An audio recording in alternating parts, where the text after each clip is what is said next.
So we have SpongeBob conspiracy theory number 3, the Mrs. Puff theory. Now I know there's a small percentage of you guys that enjoy these kind of videos, but if you can help me out and get this video to 400 likes, I will gladly do conspiracy theory number 4. But in the meantime, let's get behind the real truth of Mrs. Puff. Mrs. Puff. This is not Mrs. Puff. You may think she's just SpongeBob's boating teacher, but you'd be very, very wrong. Who is she? For years, she's been running from her dark and mysterious past, but it's finally caught up to her. And behind it all is a mastermind who's been secretly controlling her life and psychologically torturing her. If you guys thought my last 2 theories were mind-blowing, get ready for my biggest conspiracy yet. This is the Mrs. Puff theory. This better be good. This is like 30 minutes. By saying, wow, the reaction to my last 2 SpongeBob theories has been insane. How does she know? How does she know? Squilliam, you lying, deceiving. Who is that handsome young devil? I'm glad you guys are enjoying my ridiculously deep dives into this show. I mean, I have to watch so much SpongeBob and read so much of the Wikipedia to put these theories together. But it's worth it because the writers actually take the time to set these things up. Now, a lot of people have been asking, Alex, how do you come up with these crazy conspiracy theories? Well, I always start these theories by looking for the moments in the show that seem to be implying more than they're letting on. Like I've said before, SpongeBob is a weird show with lots of abstract humor, but I can usually understand the intent the writers had behind a weird joke. But then there's stuff like this. I hope I still remember how to do this. Where did she learn that from? Yeah. And it's so confusing and weird that it feels like the writers are trying to imply something beyond just weirdness for the sake of comedy. And nowhere in the show is there more of these moments than with Mrs. Puff. And once I started looking into it, it led me down the deepest rabbit hole I've ever seen from this show. Okay. So, let's begin. Uh-oh. Looks like I'm getting hacked by a hacker. I knew this would happen if I got too close to the truth. Well, it's a good thing this video is sponsored by NordVPN. I was like, what? Shameless plug. Mrs. Puff is a boating school teacher in Bikini Bottom. She's passed all of her students except for one, SpongeBob SquarePants. He's the only one. Taken her driver's test hundreds of times, and he always ends up failing it and causing destruction and chaos that usually ends up with Mrs. Puff going to jail, despite it not really being her fault. How is SpongeBob not in jail? She was once married, but her husband was killed by fishermen. That's my driving teacher, Mrs. Really? Puff. Mrs. Puff? Oh, she's married. Oh no, Mr. Krabs, she's single. Then what happened to Mr. Puff? She doesn't like to talk about it. Throughout the show, there are moments like this that seem to be hinting at her having a dark, mysterious past. And in Season 2, Episode 10, No Free Rides, we get the biggest clue about who Mrs. Puff really is. After SpongeBob fails the driving test yet again, Mrs. Puff has just had it with him and ends up just giving up and giving him his license even though he never really passed. She quickly realizes that this is a horrible idea and he'll probably end up destroying the entire town. And he calls mass destruction.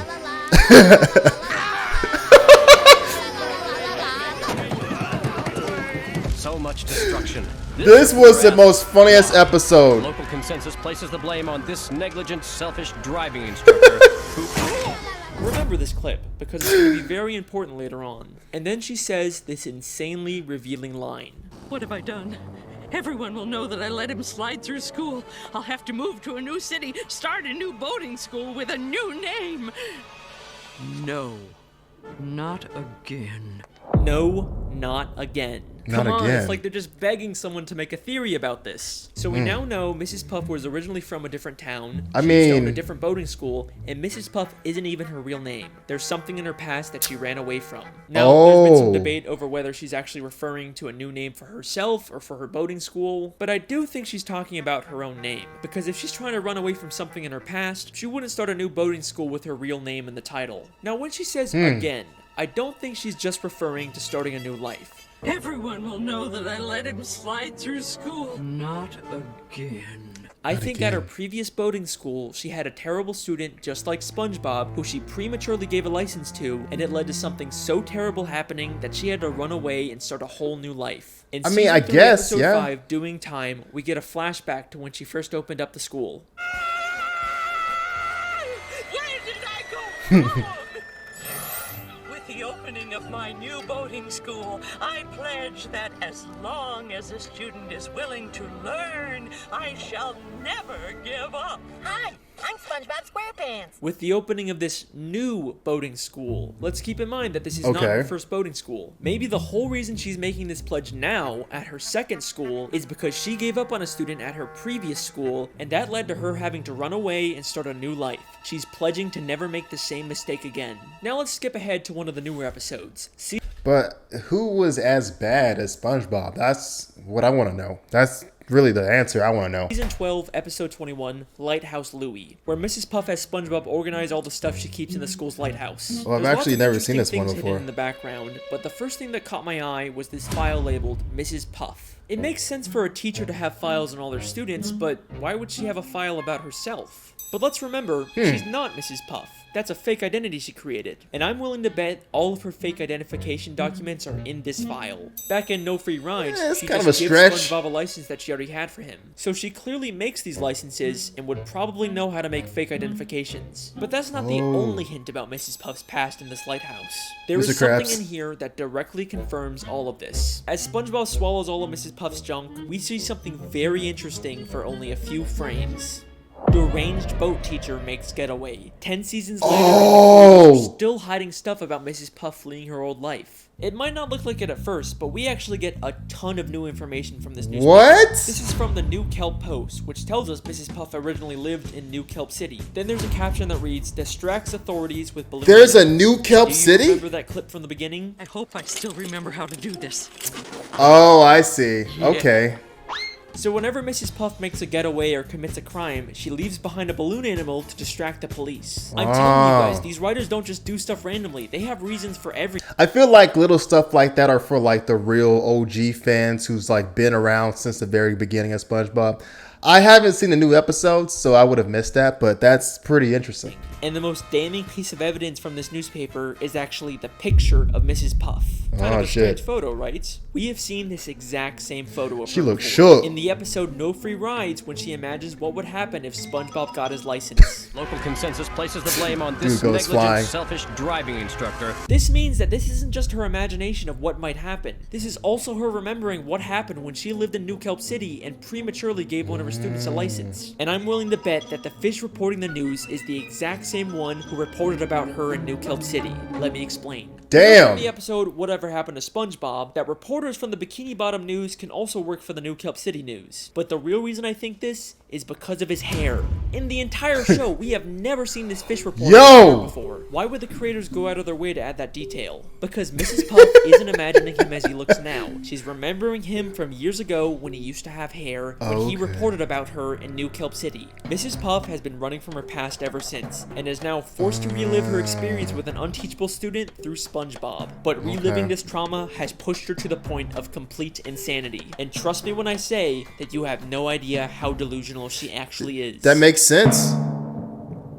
But I just want to know who was her bad student in New Kelp City. Another running gag throughout the series is Mrs. Puff's occasional nervous breakdowns or moments of insanity because of SpongeBob, and they get more severe as the show continues. At first, she did care for SpongeBob, but in the newer episodes, she literally tries to kill SpongeBob just to get him out of her life. Even SpongeBob just walking up to her gives her severe PTSD. Hi, Mrs. Puff. Hit the brakes!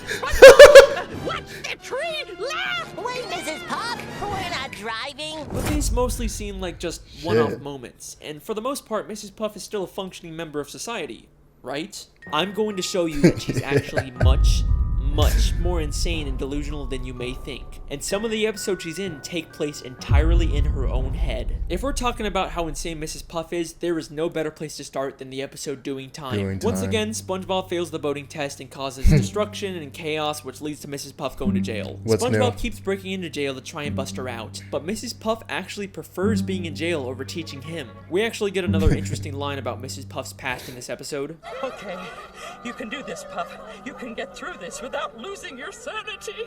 Oh, that's a road we don't want to go down again. So we know that Mrs. Puff lost her sanity in the past, probably from her previous terrible student. But it seems like she's recovered since then, except in this episode she has a complete mental breakdown. SpongeBob keeps appearing in impossible places until she gets thrown into solitary confinement, where each wall of the room transforms into a giant SpongeBob face. And then the episode ends in a way that's so weird and confusing that it rivals the infamous gorilla episode ending. As Mrs. Puff freaks out, she's suddenly transported back into the beginning of the episode when SpongeBob was taking the test. Except this time, SpongeBob gets arrested instead of her. Help! Help! No! This is not a good time! No! I can't believe it.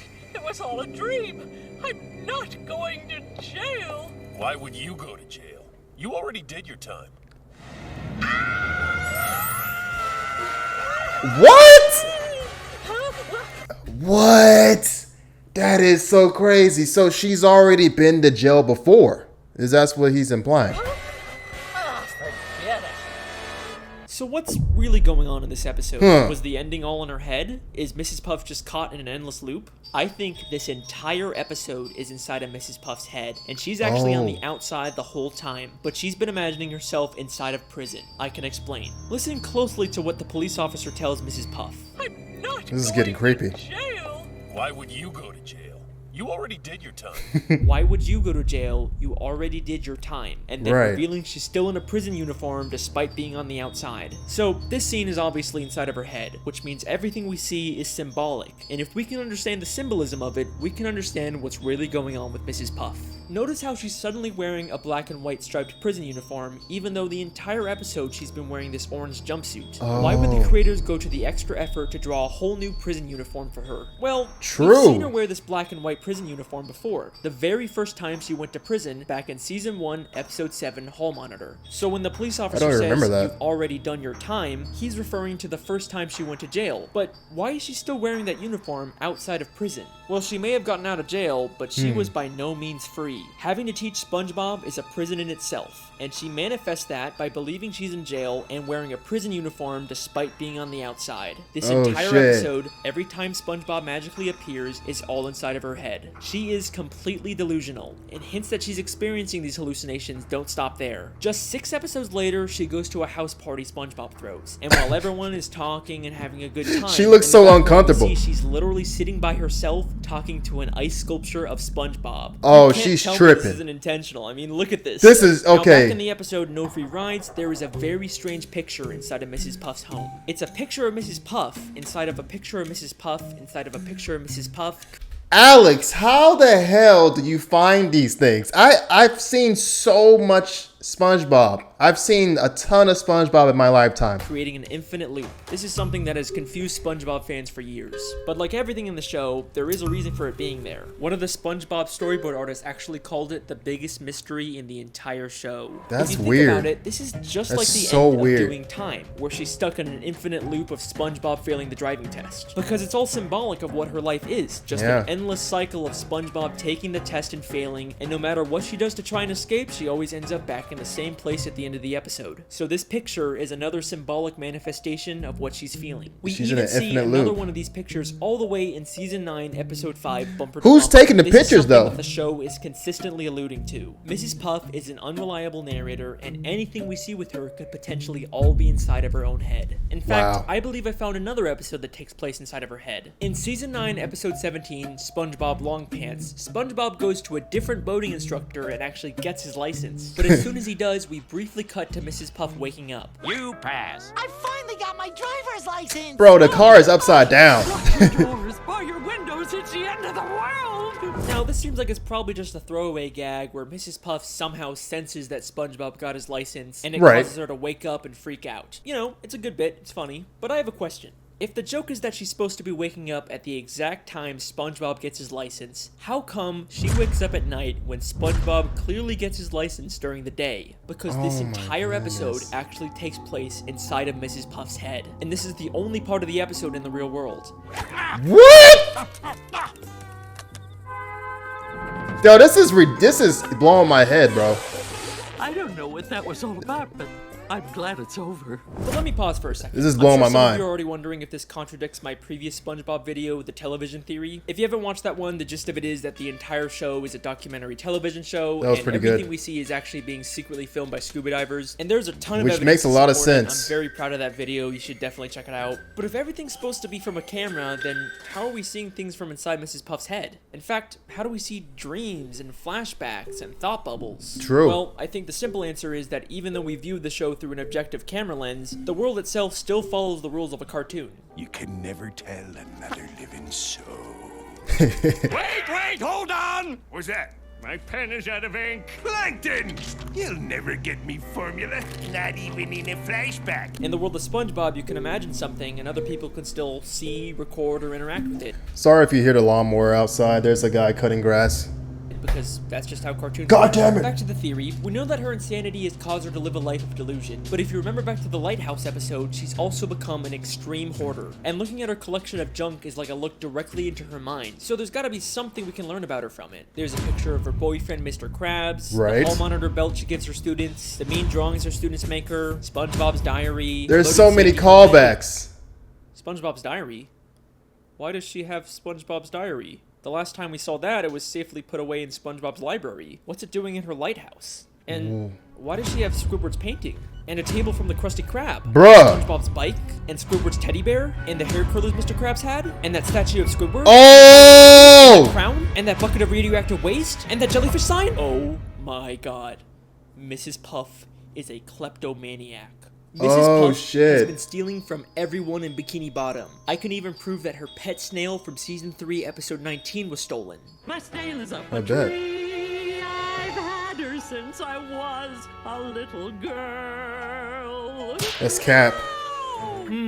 You've had that snail since you've been a little girl, huh? Then how come that is the exact same snail Squidward had 4 episodes ago in the Great Snail Race? I wouldn't let Snelly here play with that mongrel mutt. She's a purebred. It's literally the exact same one. Papers. He even has her paperwork. Mrs. Puff clearly stole the snail from Squidward. But why the hell would Mrs. Puff steal all this other junk? What possible use could she have for any of it? We could find the answer to that question by looking at this green hat and this purple jacket. I remember that. These were gifts Mr. Krabs bought her on their first date. I remember that. She ended up feeling uncomfortable receiving them and gave them back to him.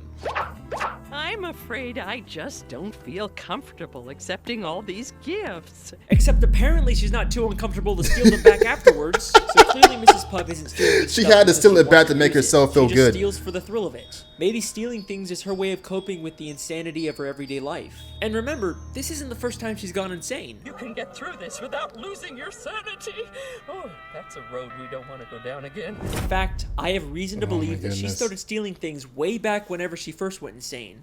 I hope I still remember how to do this. I don't think she's just talking about remembering how to make balloon animals. She's probably also referring to remembering how to steal a boat. And if that's not enough for you, in a SpongeBob comic book, she actually admits that she used to rob banks, and she wears the exact same ski mask. It's back to robbing banks! Delusional and miserable life, all because she has to teach SpongeBob how to drive. It's led her to steal from the people she cares about and completely disassociate from reality. Bro! But that begs a very important question. If SpongeBob is causing her life to be so miserable, then why does she even keep teaching him? After all the destruction and pain he's caused, that's the real question. Justified to expel him, right? I guess she will literally try and kill him so she doesn't have to teach him, but for some reason she can't just expel him. It's almost I have not like seen that episode. I gotta watch forcing her to teach SpongeBob. Who is this person? Who is the mastermind behind it all, Alex? I want to know. Back to the episode No Free Rides, after prematurely giving SpongeBob a license, she steals his boatmobile so he can't hurt anyone. In the end, this causes her to get arrested and go to jail, but then SpongeBob tells her this. And besides, the warden says she'll let you go early if you do her a favor. What's that? Free driving lessons! She'll get to leave prison early if she gives free driving lessons. That seems like an oddly specific requirement. And that's not the only time this gets mentioned either. In Season 9, Episode 5, Bumper to Bumper, we get this scene. If only SpongeBob could pass his boating test, he'd be out of my life once and for all. Unfortunately, I keep getting reminded of the consequences if I get too angry with the little nuisance. Consequences? Are you By telling me who? if she refuses to teach SpongeBob specifically, she'll be violating her parole and get sent back to jail? Why does the prison even care if Mrs. Puff teaches SpongeBob? Right! Is it part of some weird community service? But things start to get really suspicious. The chocolate guys in that Season 7, prison. Episode 5, Summer Job. Just Once peep again, that. Mrs. Puff ends up in jail, but this time she's forced to go to a prison boating school. Oh, wow! A driver's education class! Good day, class. I must be having a nightmare! What's he doing here? Dear Mrs. Puff, I'm following in your footsteps and got a job as a driver's ed teacher for the summer.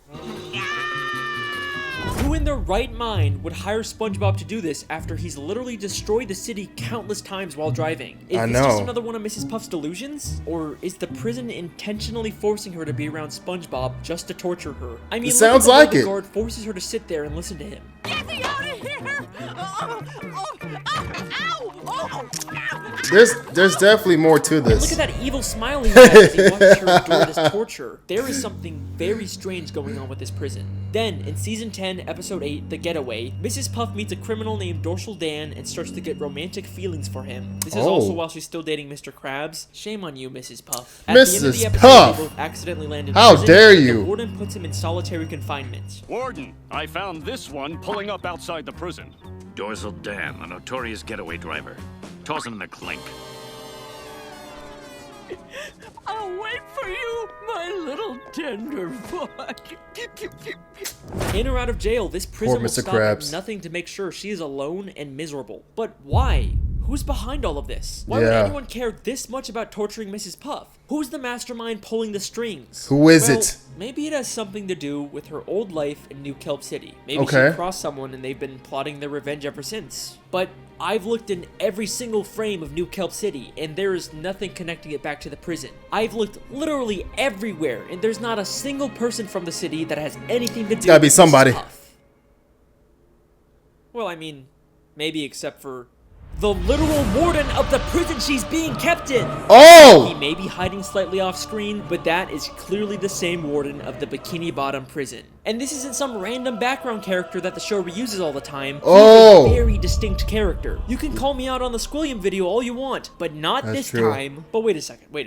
If the warden was originally from New Kelp City, then he'd probably know about Mrs. Puff's dark past and her true identity. So You would think. why hasn't he exposed her? He's just kept quiet about the fact that one of his inmates is living a completely false identity. She'd probably even get more prison time when they find out who she really is, so why hasn't he said anything? This is where things get very interesting. So, we know Mrs. Puff prematurely gave a student at her original boating school a license, and that led to them causing chaos and destruction. Maybe the Yeah. student accidentally did something terrible to the warden, and he's blamed Mrs. Puff ever since. Whatever happened was so terrible that it caused him to move to Bikini Bottom and get a job as the warden of the town's prison. And to his surprise, he finds out that one of his inmates is actually the person he blames for that terrible thing happening. think maybe this works out perfectly for him. He can could have been, like, finally the get his warden's, revenge on like, Mrs. son or Puff by something. making her life miserable. All he has to do is reveal her dark secret, and she'll be stuck in jail for much longer. Except for Maybe she one killed his small son. issue with his plan.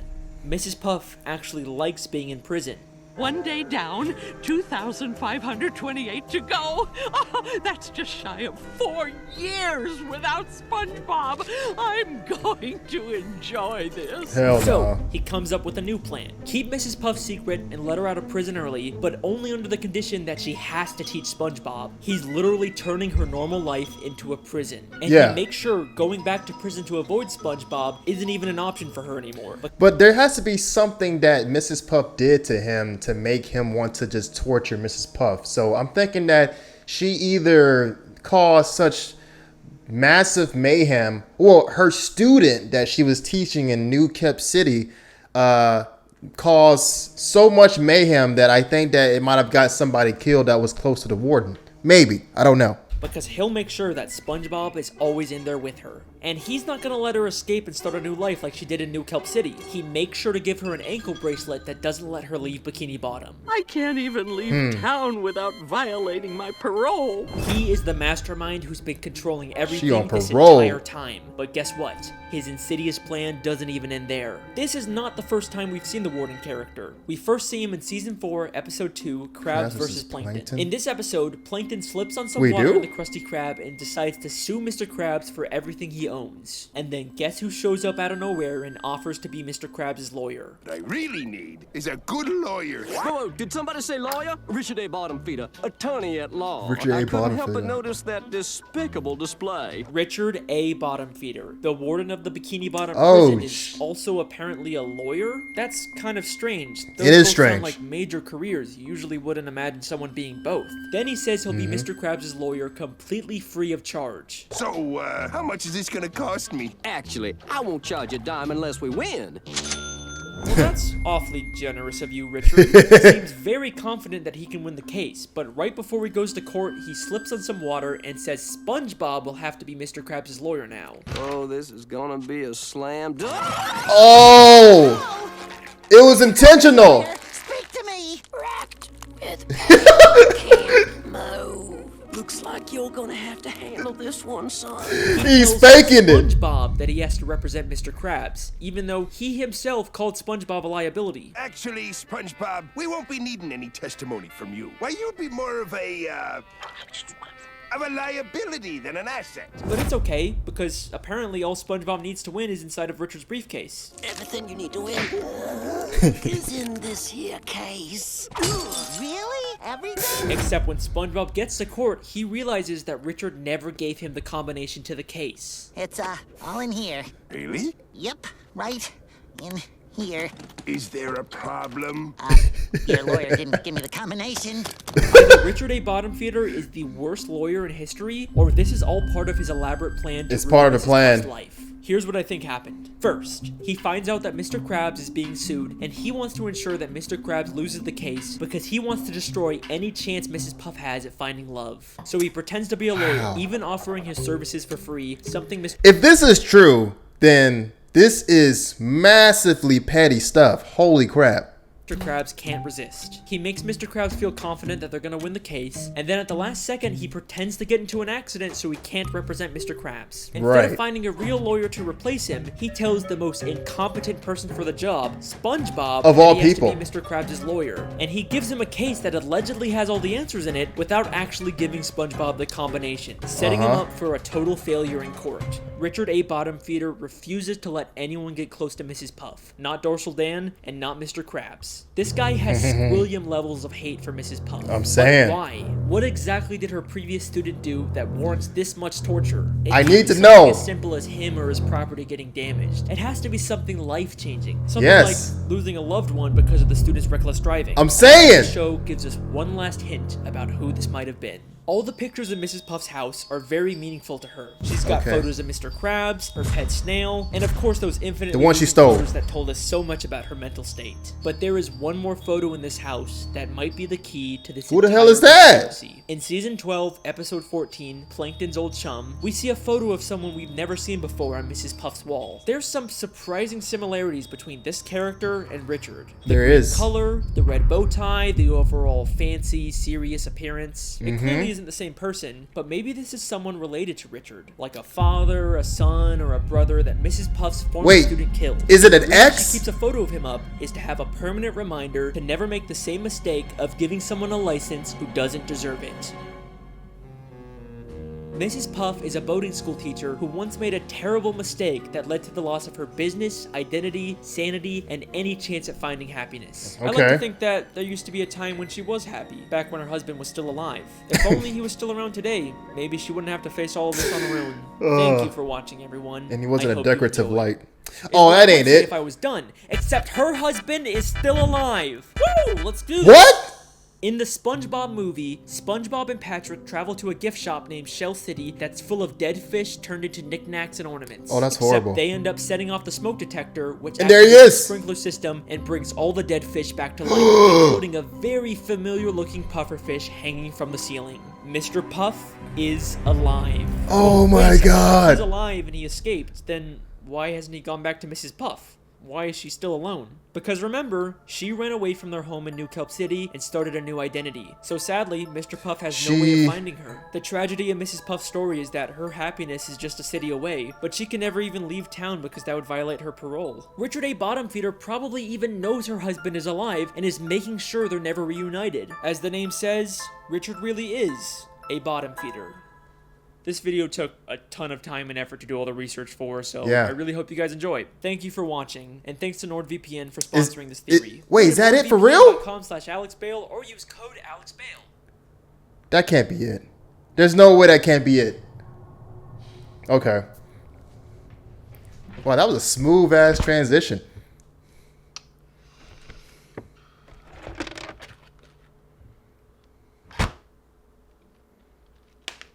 Publix. Okay, where is he going with this? Wait, he's putting it all in a trash bag. Well, what's happening here?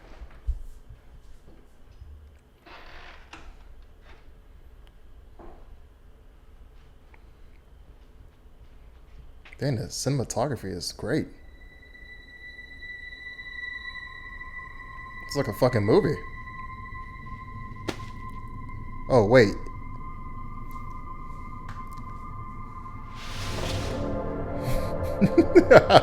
What is in his garage?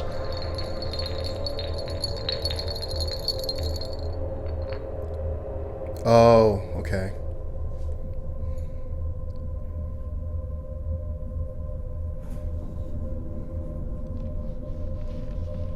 Conspiracy theory number 4? Is that what it's implying?